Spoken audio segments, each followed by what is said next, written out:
হাজার হাজার বছর আগে ভারতের মাটিতে যে সর্বধ্বংসী মহাজাগতিক অস্ত্রগুলি ব্যবহৃত হয়েছিল তার বর্ণনা কি আধুনিক হাইড্রোজেন বোমার চেয়ে কম ভয়ঙ্কর ছিল? যখন ব্রহ্মাস্ত্র নিক্ষেপ করা হয় তখন আকাশ থেকে নেমে আসে এমন এক তীব্র আলো যা 10 দিককে গ্রাস করে, মাটি কেঁপে ওঠে, পর্বত ভেঙে পড়ে এবং হাজার হাজার সৈন্য নিমেষে ছাই হয়ে যায়। সেখানে কোনো ছায়া ছিল না, ছিল কেবল এক তীব্র তেজ ও দীর্ঘস্থায়ী তেজস্ক্রিয়তা। মহেঞ্জোদারোর গলিতে শহর ও কাঁচ হয়ে যাওয়া পাথরের মতো ঐতিহাসিক প্রমাণ কি সেই ভয়ঙ্কর দিনের সাক্ষী?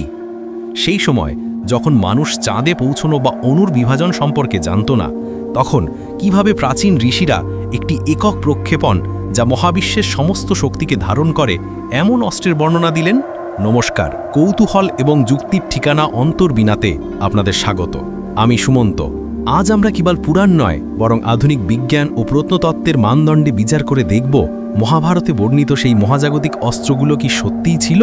মহাভারতের 18 দিনের কুরুক্ষেত্রের যুদ্ধে ব্যবহৃত অস্ত্রগুলি মানব ইতিহাসের সর্বশ্রেষ্ঠ এবং একই সাথে সবচেয়ে ভয়ঙ্কর প্রযুক্তির বর্ণনা দেয়, যা কেবল তীর, ধনুক বা তলোয়ারের মধ্যেই সীমাবদ্ধ ছিল না, বরং এর পিছনে ছিল দেবতাদের আশীর্বাদ এবং এক মহাজাগতিক প্রযুক্তিগত জ্ঞান।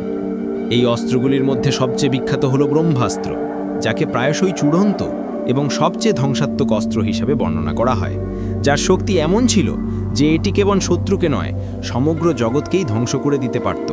এবং এর প্রভাব ছিল দীর্ঘস্থায়ী, যা প্রজন্ম থেকে প্রজন্মান্তরে পরিবেশ ও জীবনের ওপর মারাত্মক তেজস্ক্রিয়তার অভিশাপ বয়ে নিয়ে যেত।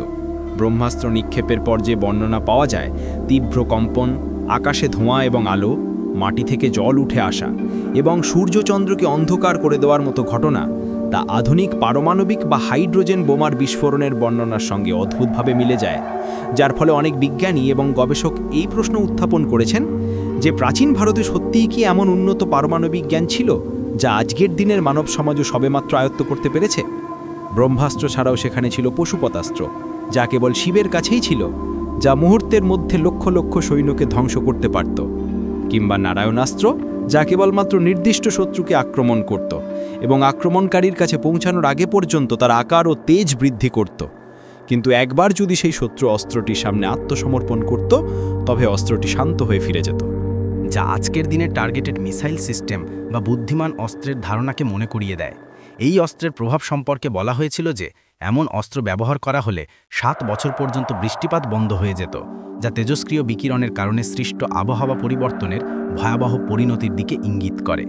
আবার ছিল আগ্নেয়াস্ত্র, যা এমন তীব্র আগুন সৃষ্টি করত যা সমস্ত কিছুকে পুড়িয়ে ছাই করে দিত, এবং বারুণাস্ত্র, যা কেবল জল সৃষ্টি করে আগুন নেভানোর জন্যই নয়, বরং শত্রুর দেহে জলের তীব্র অভাব, ডিহাইড্রেশন ঘটিয়ে তাদের দুর্বল করে দিত। এই সমস্ত অস্ত্রের বর্ণনাকে যদি আমরা রূপক বা অতিরঞ্জিত কাহিনী হিসেবে ধরে নিই, তবে কেন সেই প্রাচীন সাহিত্যে এত নিখুঁতভাবে এমন সব ঘটনার বর্ণনা দেওয়া হলো যার বাস্তব বৈজ্ঞানিক ব্যাখ্যা মানবজাতি 20 শতকের আগে জানতেই পারেনি? অনেকে এই প্রসঙ্গে বিখ্যাত পদার্থবিজ্ঞানী জে রবার্ট ওপেনহেইমারের কথা উল্লেখ করেন, যিনি 1945 সালে প্রথম পারমাণবিক বোমার পরীক্ষা দেখে ভগবদ্গীতার একটি শ্লোক উদ্ধৃত করেছিলেন, আমি এখন মৃত্যু, জগৎসমূহের বিনাশকারী মহাকাল।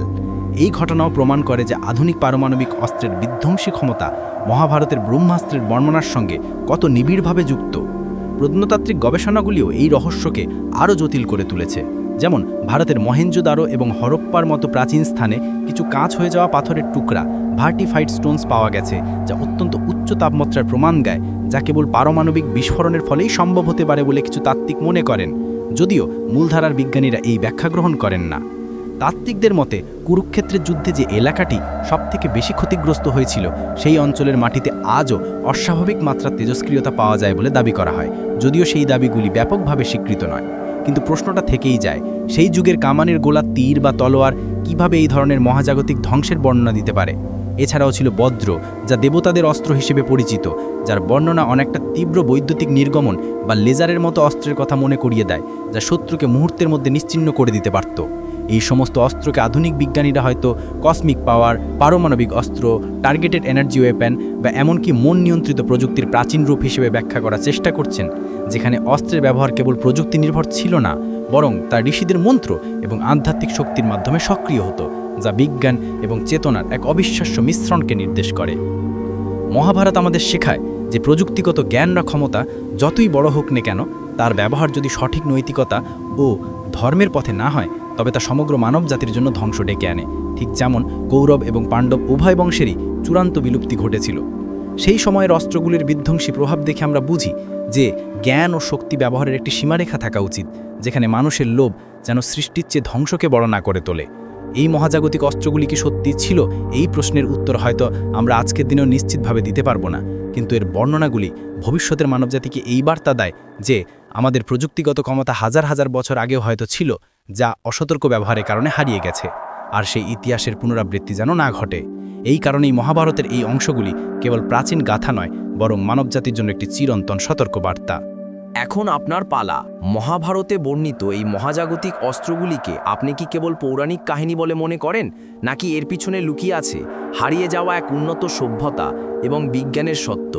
আপনার হৃদয়ের গভীরে লুকিয়ে থাকা সেই উত্তরটি কমেন্টে লিখে আমাদের জানান। যদি মহাভারতের এই রহস্যময় অনুসন্ধান আপনার মনে সামান্যতম কৌতূহল জাগিয়ে থাকে, তাহলে দয়া করে ভিডিওটিতে একটি লাইক দিয়ে আপনার সমর্থন জানান, এবং এই অমীমাংসিত সত্য সবার জানা উচিত বলে আপনি মনে করলে দয়া করে আপনার বন্ধুবান্ধবদের সাথে এই ভিডিওটি শেয়ার করুন। আর যদি মহাবিশ্বের এই রকম গোপন, স্পর্শকাতর এবং বৈজ্ঞানিক রহস্যের অনুসন্ধান আপনার মনকে নাড়া দেয়, তবে আজই অন্তর্বীণা চ্যানেলটি সাবস্ক্রাইব করে সেই অনুসন্ধিৎসু পরিবারের সদস্য হন, যাতে এই সত্যগুলো আপনার কাছে পৌঁছানো থামিয়ে না দিতে পারে। দেখা হবে পরের পর্বে এক নতুন অজানাকে জানার অপেক্ষায়। নমস্কার।